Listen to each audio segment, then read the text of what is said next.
تو میں اسے ضرور تباہ کر دوں گا۔ جب وہ وقت آیا جب اللہ تعالیٰ نے اس جسم میں روح ڈالنے کا ارادہ فرمایا تو فرشتوں سے ارشاد فرمایا، جب میں اس میں روح ڈال دوں تو اسے سجدہ کرنا۔ جب روح ڈال دی گئی تو وہ سر کی طرف سے داخل ہوئی، تبھی آدم علیہ السلام کو چھینک آ گئی۔ فرشتوں نے کہا، کہیے الحمدللہ، یعنی تمام تعریفیں اللہ کے لیے ہی ہیں۔ تو آدم علیہ السلام نے الحمدللہ فرمایا۔ جب روح آنکھوں میں داخل ہوئی تو آدم علیہ السلام کو جنت کے پھل نظر آئے۔ جب روح پیٹ میں داخل ہوئی تو آپ کو کھانے کی خواہش پیدا ہوئی۔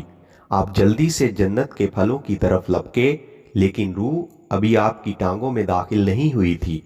اسی لیے اللہ تعالیٰ نے فرمایا، انسان تو جلد بازی کا بنا ہوا ہے، یعنی جلد بازی اس کی فطرت میں شامل ہے۔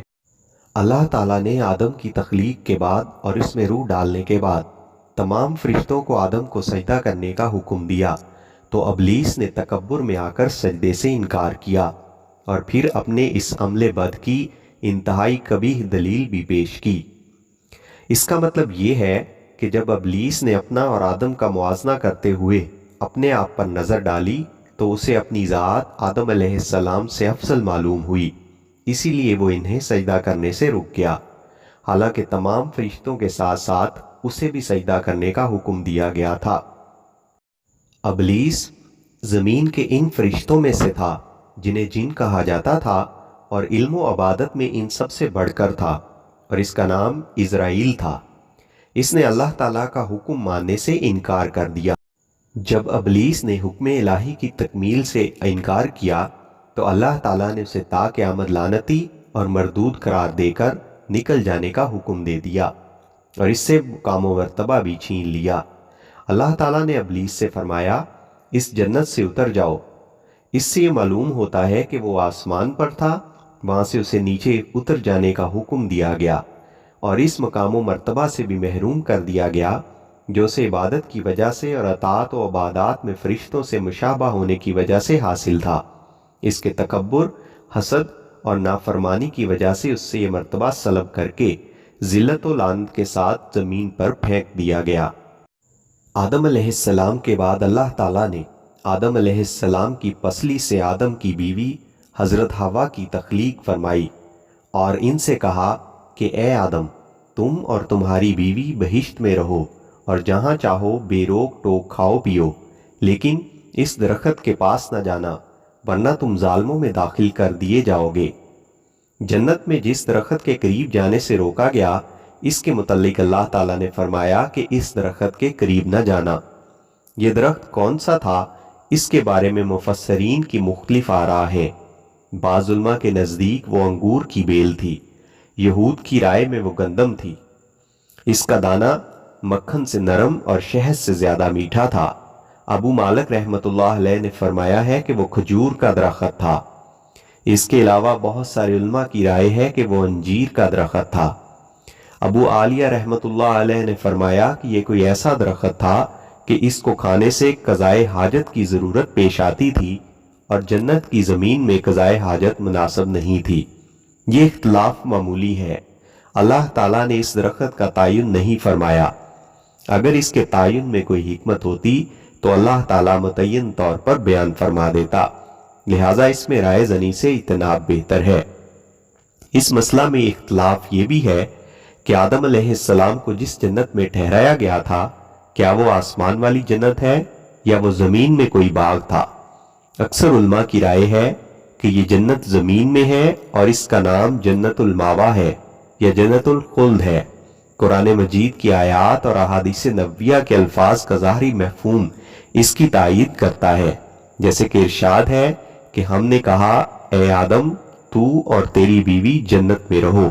کچھ علماء کرام فرماتے ہیں کہ جس جنت میں آدم علیہ السلام کو رکھا گیا تھا وہ ہمیشہ کی زندگی والی جنت نہیں تھی، کیونکہ انہیں ایک درخت کا پھل کھانے سے باز رہنے کا کہا گیا تھا۔ وہ اس جنت میں سوتے بھی تھے اور اس سے نکال بھی دیے گئے۔ نیز اس جنت میں ان کے پاس ابلیس بھی آیا۔ ان امور سے معلوم ہوتا ہے کہ وہ جنت الماوا نہیں تھی، بلکہ کوئی اور جنت تھی جو اللہ تعالیٰ نے ان کے لیے تیار کی اور اس میں ان کی آزمائش ہوئی۔ وہ جنت الخلد نہیں تھی، اس لیے کہ جنت الخلد دارالامتحان نہیں بلکہ دارالجزا ہے۔ ایک قول یہ بھی ہے کہ وہ جنت آسمان میں تھی کیونکہ اللہ تعالیٰ نے اس سے نیچے اتارا۔ دوسرا قول یہ ہے کہ وہ زمین میں تھی کیونکہ اللہ تعالیٰ نے آزمائش کے طور پر انہیں ایک خاص درخت سے منع فرمایا تھا، دوسرے درختوں کے پھلے سے نہیں۔ یہ واقعہ ابلیس کو سجدے کا حکم دیے جانے کے بعد کا ہے۔ جب اللہ تعالیٰ نے حضرت آدم اور حوا کو اس جنت میں داخل فرما دیا تو اس کے ساتھ ہی شیطان دونوں کو بہکانے لگا۔ اس نے کہا کہ اللہ تعالیٰ نے تمہیں صرف اس لیے منع کیا ہے کہ تم فرشتے نہ بن جاؤ یا ہمیشہ رہنے والے نہ بن جاؤ، یعنی اگر تم اس پھل کو کھا لو گے تو ایسے بن جاؤ گے، اور انہیں یقین دلانے کے لیے قسمیں کھائیں، جیسا کہ ارشاد باری تعالیٰ ہے، اس نے انہیں قسمیں کھا کر کہا کہ میں تمہارا خیر خواہ ہوں۔ یہ جو اس نے کہا کہ میں آپ کو ایک ایسا درخت بتاؤں گا جس کو کھانے کے نتیجے میں ان موجود نعمتوں میں ہمیشہ رہنے کے مستحق ہو جائیں گے اور آپ کو ایسی حکومت حاصل ہو جائے گی جو کبھی تباہ نہ ہوگی، یہ بات محض دھوکے، فریب اور جھوٹ پر مبنی تھی۔ ممکن ہے یہ وہی درخت ہو جس کا ذکر حضرت ابو ہریرہ نے اس حدیث میں کیا کہ رسول اللہ صلی اللہ علیہ وآلہ وسلم نے فرمایا، جنت میں ایک ایسا درخت ہے جس کے سائے میں سوار اگر 100 سال تک بھی چلتا رہے تو یہ ختم نہ ہوگا۔ قرآن مجید کی بہت سی آیات کا ظاہر مفہوم یہ ہے کہ ابلیس نے آدم علیہ السلام کے دل میں وسوسہ ڈالا اور انہیں مخاطب کر کے کہا، بھلا میں تم کو ایسا درخت نہ بتاؤں جو ہمیشہ کی زندگی دے اور ایسی بادشاہت جو کبھی زائل نہ ہو؟ تم کو تمہارے پروردگار نے اس درخت سے صرف اس لیے منع کیا ہے کہ تم فرشتے نہ بن جاؤ یا ہمیشہ جیتے نہ رہو، اور ان سے قسم کھا کر کہا میں تو تمہارا خیر خواہ ہوں۔ غرض اس شیطان مردود نے دھوکہ دے کر ان کو مصیبت میں ڈال ہی دیا۔ ان آیات سے معلوم ہوتا ہے کہ وہ ان کی جنت میں ان کے ساتھ موجود تھا۔